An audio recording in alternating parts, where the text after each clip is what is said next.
15 years ago, you coined this word digital colonization. Yes. What is it all about? As I mentioned, technology is the key to wealth, right? And if you cut down to, let's say, the 16th and 17th century, India was one of the richest countries in the world. That's undoubtedly so. I don't need to prove that.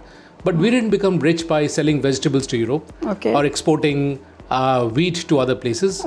We became rich by exporting technologically advanced products. If you look at, let's say, Netherlands, 80% of the textile imports came from Bengal, just one single place. Textile is an outcome of technology. And the finest of cloths were being made there. If you look at, let's say, any defense equipment in the 16th and 17th century, worth its salt, it had to have wood steel, which is a high carbon steel. India were the leaders, or actually the only entity in the world which could produce wood steel. We are the only ones who had the technology.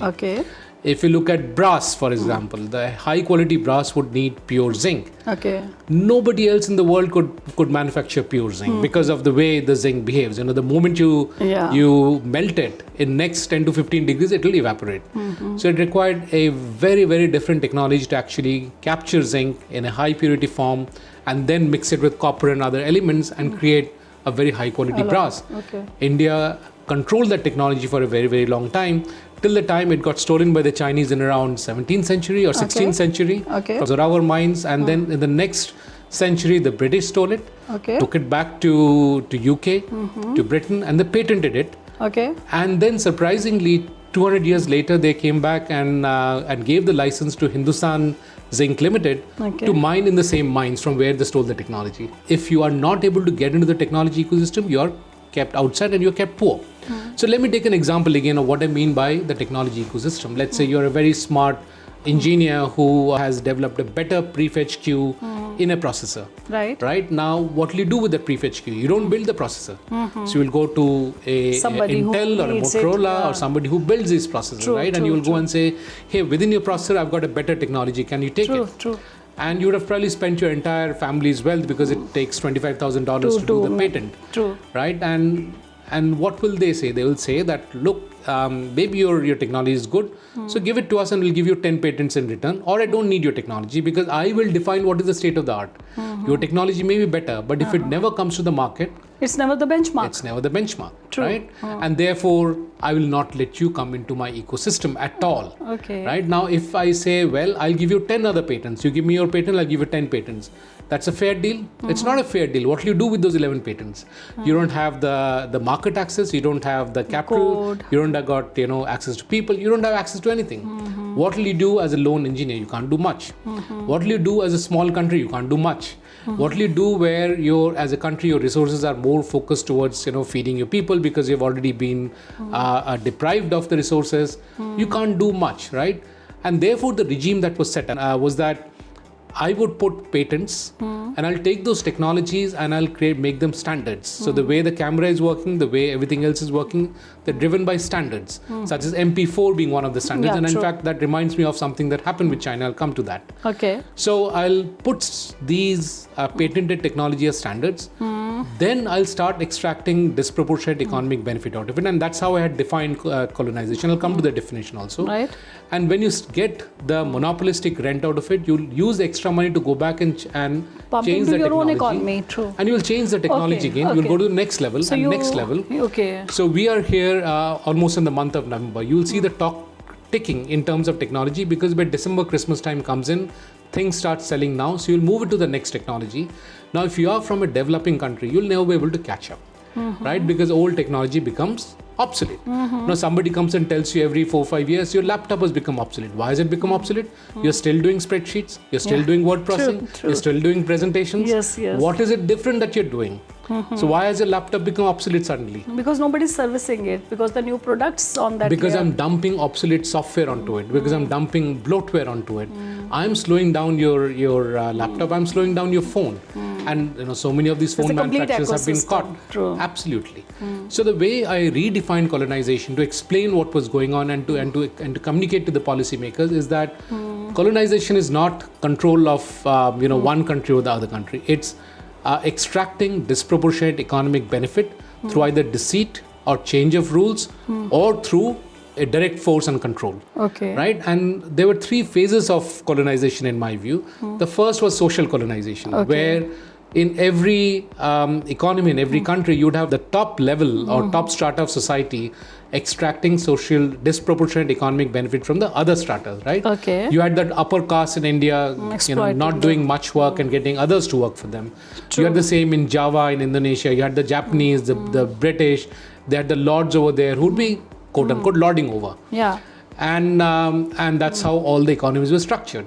Then suddenly they realized that if we can go and control a whole set of other people, we'll get more benefit out of it. And that is where we had the classical politico-military colonization. Okay.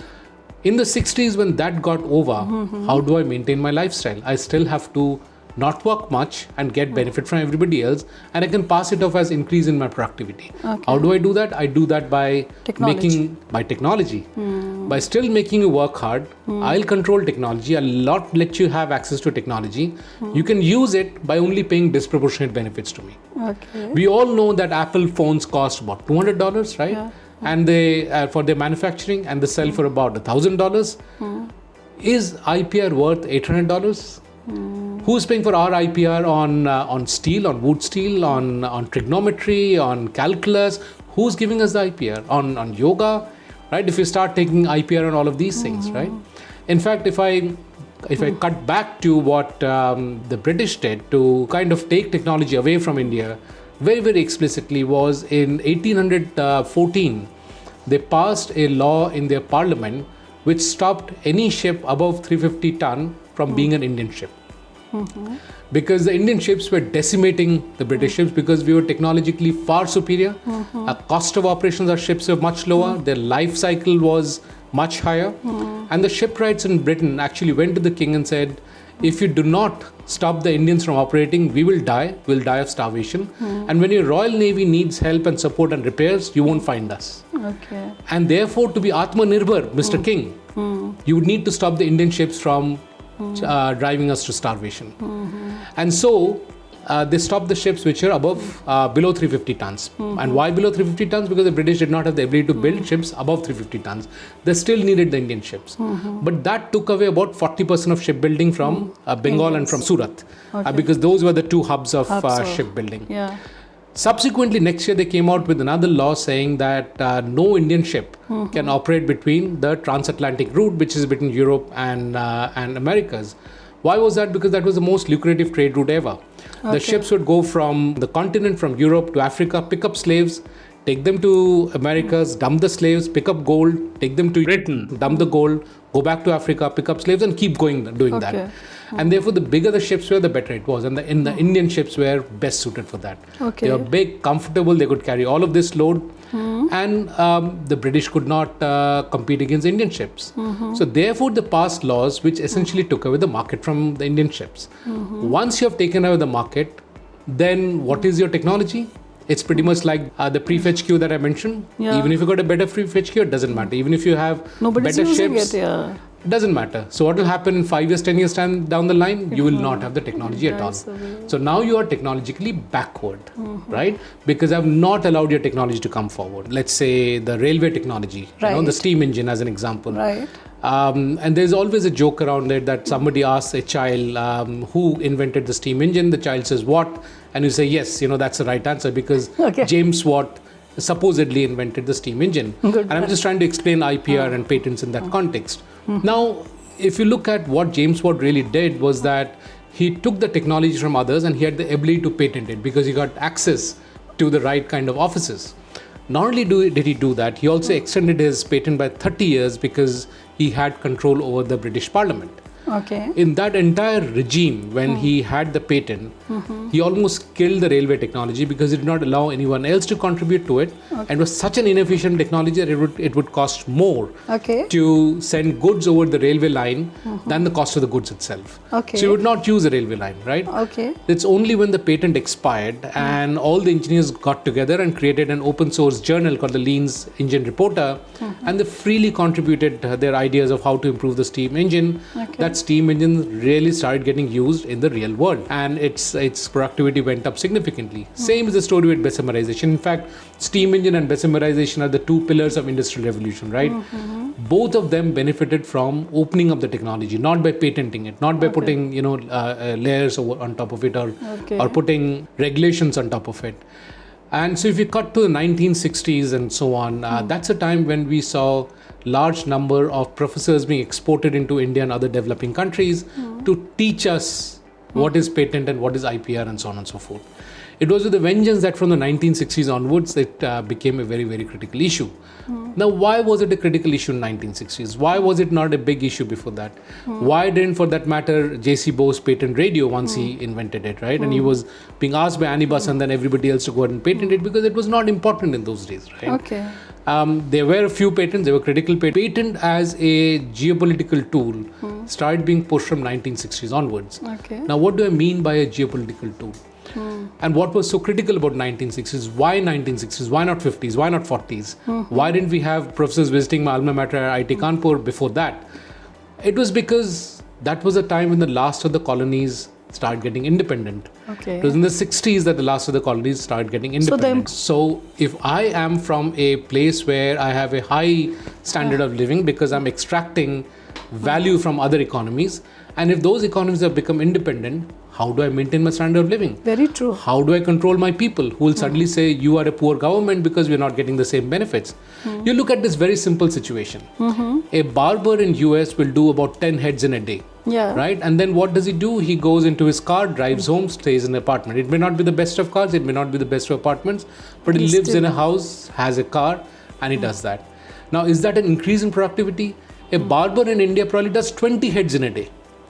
And he's still probably... He stays in a hut. He walks back home. He can't afford even a bus. Right? And what is the difference? If we are saying that's a productivity increase that has happened in the US economy or European economy, how?